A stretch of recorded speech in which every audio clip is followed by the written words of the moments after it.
Hello and welcome back to my channel. My name is Chris, and on today's video we're going to see who makes your perfume.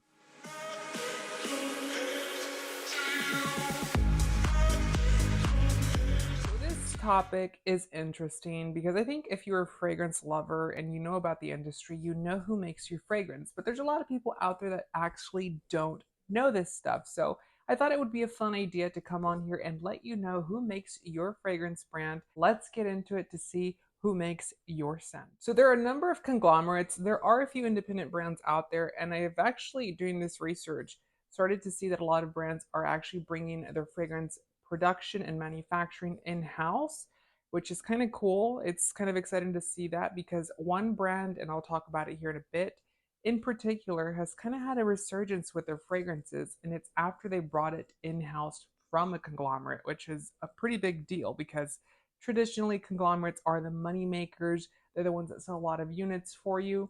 But in the case of this fashion house, it has actually become the opposite. So first one we have here is L'Oreal, and L'Oreal, I know, does sell pharmacy or drugstore cosmetics. They own a whole slew of brands, and they actually manufacture a whole slew of fragrance brands as well. So the list is pretty extensive. It's very much a designer list. So we have Giorgio Armani, we have Yves Saint Laurent or YSL. They actually manufacture both Giorgio Armani Beauty and Yves Saint Laurent Beauty as well. Ralph Lauren and Victor Rolf are another two that are part of L'Oreal. We have Diesel, Prada, and Valentino. So Prada and Valentino are two new additions to L'Oreal. They used to be, I believe they were both Coty actually, and then they moved over to L'Oreal with the licensing agreement. Lancome, Cacharel, as well as Mugler. So Mugler's a pretty interesting thing here with L'Oreal. They actually own the entire fashion house. They bought it from, I believe it was Puig that owned Mugler, and now they're completely owned and operated under L'Oreal. And obviously, they're going to operate the fragrance brand as well. So, those iconic fragrances like Angel and Alien are under the L'Oreal umbrella. They have listed here two niche brands for L'Oreal, but take that with a grain of salt. I don't really consider these two niche, which is Maison Martin Margiela. Maison Martin Margiela to me is actually not niche. I know that they have the replica collection, but it is a fashion label, therefore it is a designer house, Maison Martin Margiela, and because of that, I really don't think it's really niche. And it's not really niche category either. It's more designer category, if anything. And then you also have Atelier Cologne, and that brand is debunked here in the US. It actually pulled out of the US market. It was, I believe, from here, from the US, from the States.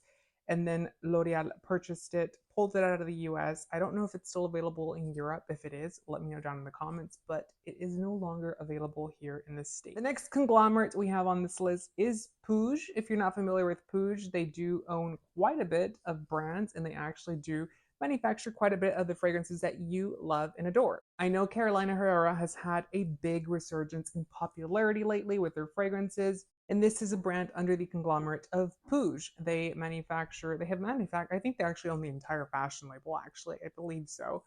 And because of that, Puig does manufacture the cosmetics, which now they do have cosmetics. I don't know if you knew that or not, as well as the fragrances for this fashion house. Jean Paul Gaultier, another one that has had a big resurgence because of TikTok, and Jean Paul Gaultier Le Mans. Everyone keeps talking about it, and I mean, it's cute. Yes, it's been done. Yes, it's been worn. Nothing special. But Jean Paul Gaultier is one of those that is manufactured under Puig. The next one is Paco Rabanne, or Rabanne now. They just launched their entire like luxury division of fragrances.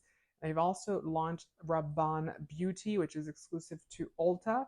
All of these are under the umbrella of Puig. Another one that I was actually surprised that is manufactured under Puig is Dries Van Noten. This is a brand, this is a fashion label, but they have very expensive, almost niche, or what you would consider to be niche quality fragrances. Very nice fragrances, a very beautiful packaging as well. I don't own one. I have not owned one or have purchased anything from Dries Van Noten. It is on my wish list of fragrances to purchase or brands to purchase from because they just have some magnificent scents, one, great packaging, two, And I just like their philosophy. I think it's cute. I think it's nice. And yeah, I mean, it's one of those brands that I don't think a lot of people talk about, but they should because it is phenomenal. Now, they have a few niche categories here. So, one of those being the English brand of Penhaligon's. This is a British brand. I actually think it's English. And it is under the umbrella of Puig. We also have Artisan de Parfumier or Artisan Parfumier, and this is another niche brand, very small, very little. They do have beautiful packaging. I've never tried anything from the brand itself, but it is one that I've had on my radar to check out. Byredo is another one. This is a recent purchase for Puig. So Byredo is now under the Puig umbrella. And it was a little surprising because I think there were rumors that L'Oreal was purchasing Puig, or that L'Oreal was purchasing Byredo, not Puig. And then all of a sudden, Byredo is now under the Puig umbrella, which is quite a bit of an achievement for them. The next one that they do own, which is considered niche, I mean, technically it is. It depends on your definition of niche. If you think niche is like small, quaint, small production, then this is not the correct list to give you. But if your definition of niche is expensive, just the price point essentially, then this one would definitely follow that line in that definition, which is Christian Louboutin Beauty. So they do manufacture the beauty division. They also manufacture the fragrances. And let me tell you, the packaging on Christian Louboutin fragrances are phenomenal. They are very beautiful scents as well. I have not had any complaints when wearing one of these fragrances. I only own one bottle, but I do think it's one of my favorite fragrances. I do have to condense my collection, and that's why I have posted it for sale, unfortunately. But it is one of my favorite fragrances of all time. Very luxurious, very nice, very expensive, very seductive. And this brand itself is considered niche under Puig. The last one, it's a designer brand as well, but it's considered niche because I think they don't manufacture as much because they're not quite as popular. Unless you are into fashion, Comme des Garçons is not a brand that you are going to be purchasing if you're nonchalant, window shopper at Macy's. But Comme des Garçons is a very iconic fashion label, and they do manufacture fragrances under Puig. The next one we have is Estee Lauder. Yes, Estee Lauder, which is an American conglomerate, and they manufacture quite a bit of fragrances that you may not be aware of. And one of those being obviously the Estee Lauder namesake brand, Estee Lauder. The next one is Tom Ford Beauty, and I think everyone at this point has figured out that Estee Lauder manufactures Tom Ford, and they own the entire division of the beauty division. So the entire cosmetics, skincare, makeup, and fragrance division of products. And they have licensed out the couture or the fashion label, because I don't really think they make couture, they make ready to wear, over to Hermenegildo Zegna. So yes, any fragrance that you do purchase from Tom Ford is going to be manufactured by Estee Lauder. That's why at the bottom of them, you usually see that they're all made in the US now. The next two are American designers, which I really don't care for any of the fragrances that either one of them manufacture, which is going to be Donna Karan as well as Michael Kors. Those two brands are under the Estee Lauder umbrella, and they are manufactured by Estee Lauder.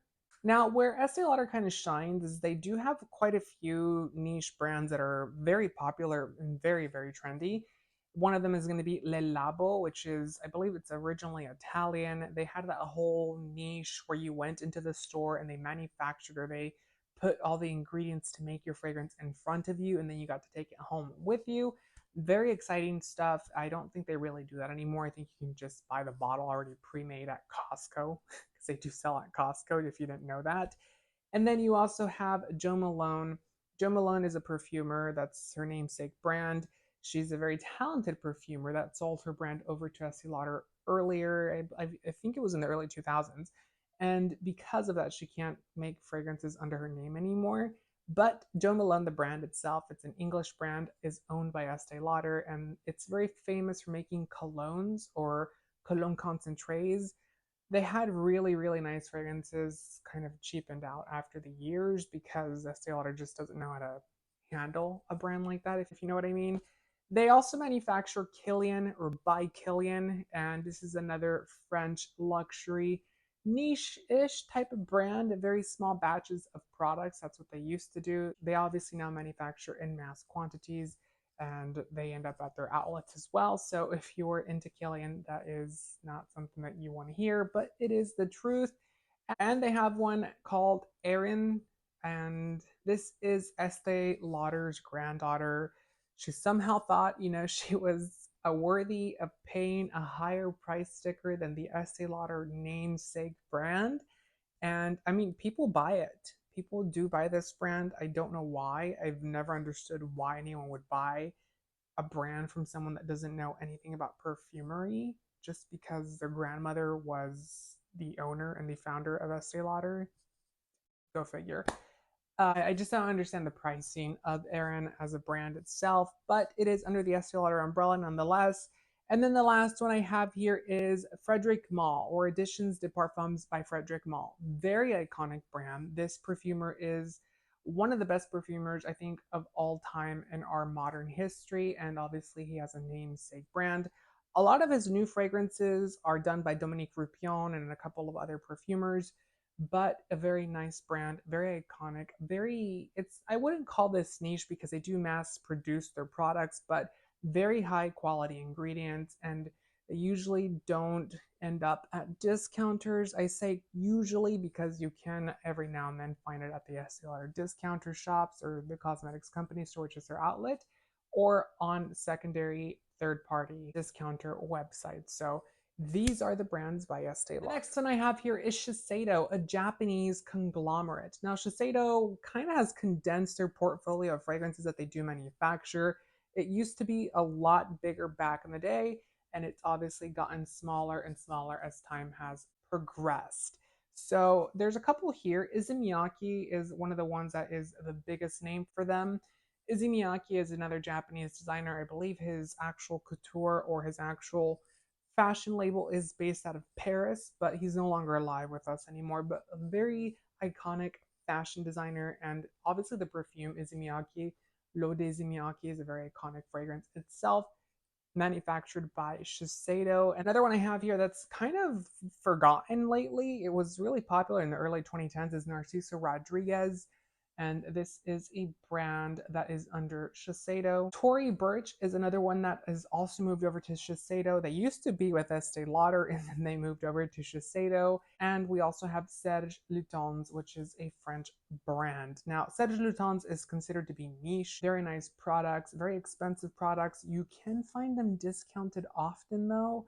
It's kind of like an Acqua di Parma situation, very niche, very low key brands, but they are usually at discounters, unfortunately, because no one knows about them. But Serge Lutens makes some iconic fragrances, some very nice fragrances, and they are manufactured by Shiseido. Now we have another big one. Now this one manufactures quite a bit of designer and lifestyle brands, as I like to call them, which is Inter Parfums. Now they used to be a lot bigger. They kind of have condensed as well, kind of like Shiseido, but their list is still kind of long and kind of big and robust. And I have it right here because it's a lot. So we have Abercrombie and Finch, which if you are a fan of Fierce by Abercrombie and Finch, then you know who manufactures it, Inter Parfums. We have Boucheron, Coach, Dunhill, Ferragamo, Graf, Guess, Hollister, Jimmy Choo, Karl Lagerfeld, Kate Spade, MCM, Montclair, Montblanc, Oscar de la Renta, Paul Smith, St. Dupont, and Van Cleef and Arpels. So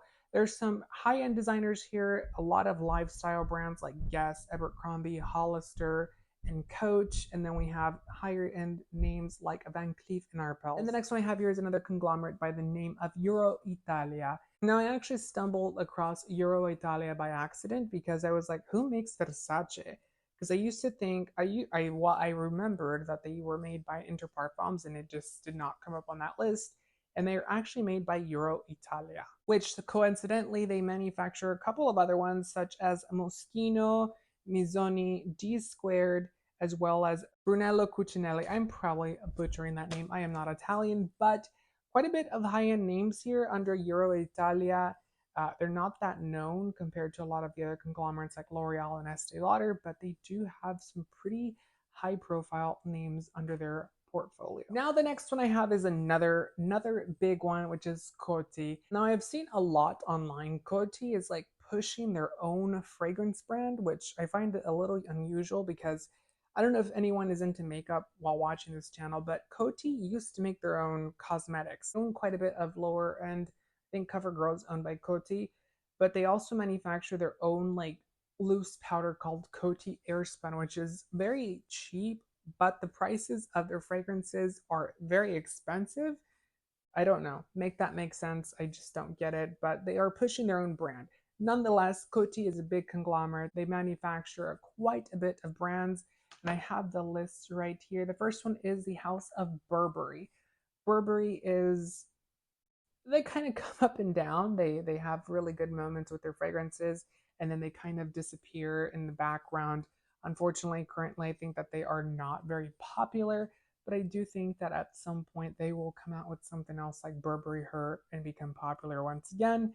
The next one is Calvin Klein. Calvin Klein has been with Coty for a long, long time. Ever since before I even worked in the industry, they have been a part of Coty, and Coty has been good to them. Coty has sold quite a bit of products for Calvin Klein. We also have Chloe, another one that's been around for a long time with Coty. They also have Gucci under their portfolio. Now, this happened after Procter& and Gamble Prestige, which, yes, Procter& and Gamble did manufacture fragrances. They actually manufactured Dolce & Gabbana and Gucci alongside each other under P&G Prestige.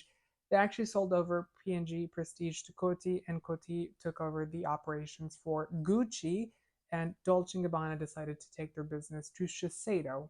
It's no longer there, but they did move over to Shiseido.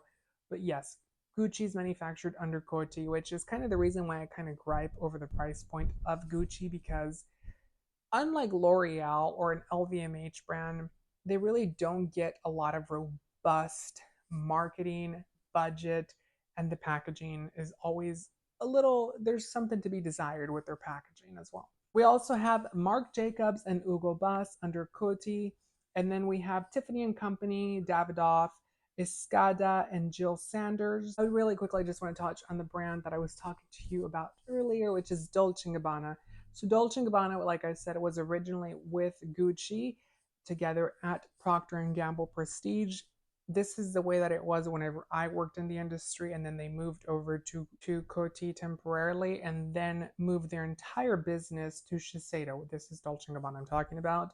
They have recently actually moved all of their operations for their fragrance division in-house, which is a little surprising because, like I said, typically designer brands will license out their name to these big conglomerates and just kind of get a check for using their name and likeness. In the case of Dolce & Gabbana, they brought all of their operations in-house, which is a big undertaking to sell cosmetics, to sell products in department stores, in wholesales to big stores like Sephora and Ulta is a big undertaking in itself. And for a brand like Dolce & Gabbana, even though they're huge and they're international at this point, is still a big undertaking. So very impressive because, like I said, they kind of have had a resurgence in their fragrances and in their fragrance sales and their fragrance popularity as well, which is a big achievement for Dolce & Gabbana. So this conglomerate, it's kind of sad because they've kind of crumbled with time, and I think that they're at the verge of going into bankruptcy. It's one of those that has lost a lot of trade secrets. It's this conglomerate's a little bit sad because it used to be a lot bigger whenever I worked in cosmetics back in the day, but they manufacture not as much as they used to, but they do manufacture some products still, which is going to be John Varvatos, Juicy Couture, Britney Spears, Justin Bieber, and Taylor Swift. I know the three that I just named are celebrity fragrances. They're not as popular as they used to be, with the exception of Britney Spears. That one is still a very popular brand, does sell quite a bit. But John Varvatos and Juicy Couture are essentially the only two designers still left. I mean, if you can call them designers. I know John Varvatos is, but Juicy Couture is another lifestyle brand, if you ask me.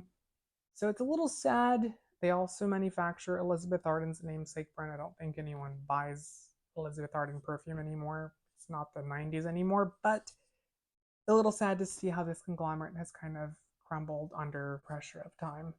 The next one I have is Parlux. Parlux manufactures quite a bit of celebrity fragrances, one of those being Billie Eilish's fragrance line. They also manufacture Paris Hilton's fragrance line, Vince Camuto, which is kind of, I don't know, what would you consider them? A forgotten Calvin Klein from Italy? I don't know.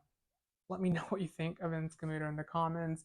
They also do manufacture Tommy Bahama as well as Kenneth Cole, another kind of debunked brand because they kind of close all their stores, Kenneth Cole, across the country of the US. I don't understand that. But Yes, they manufacture these brands, and there's nothing really big here. I think their biggest seller at the moment may be the Billie Eilish brand because, I mean, it's very popular currently, but yeah, nothing impressive. Now, LVMH is a whole nother beast on its own because while yes, it's a big conglomerate, the way that the operations work for each individual brand is that they are all given autonomy.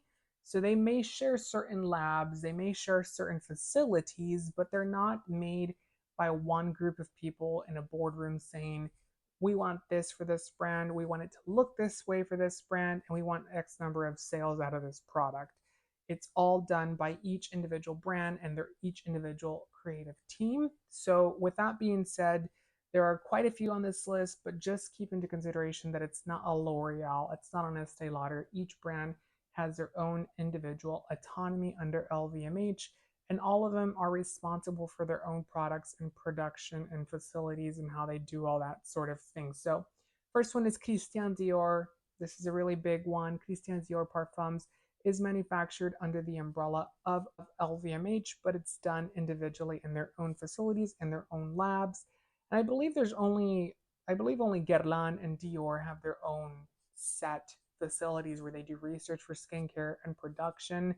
So the next one on this is obviously going to be Guerlain, and they are another brand that's under LVMH.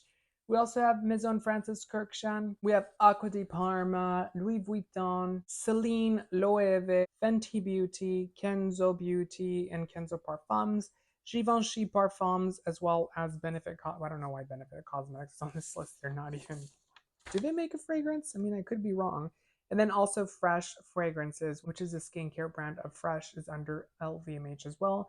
So, like I said, all of these are under the umbrella of LVMH, but they all have their own autonomy when it comes to manufacturing, designing, and creating their own products for their own brand. Now, to finish off, we're going to go through the independent brands, which is going to be obviously Chanel, Creed, Hermes, Amouage, Diptyque, Juliette Has a Gun, Goutal Paris, and Clive Christian. So, those are independent brands that manufacture their own products, design their own products, and obviously distribute their own products to the individual stores. So, what do you think? Did you not know one of these conglomerates manufactured your fragrance? Don't forget to give the video a thumbs up and subscribe for more fragrance related content. Until next time, take care. Bye.